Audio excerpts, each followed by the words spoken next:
Ako si Maria Clara de los Santos C. Alba. Ako'y kilala sa lipunan, hinahangaan ng marami dahil sa taglay ng aking kagandahan at isang simbolo na tunay na Pilipino.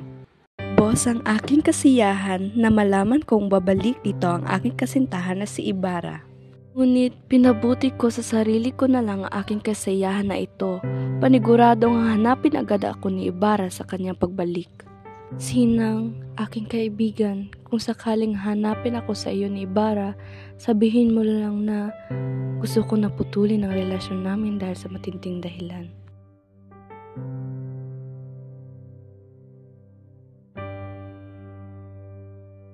Malapit na ang araw ng aking pagpapakasal. Ngunit, bakit ganito ang aking naramdaman? Sa halip na kasiyahan ay kalungkutan aking nadarama.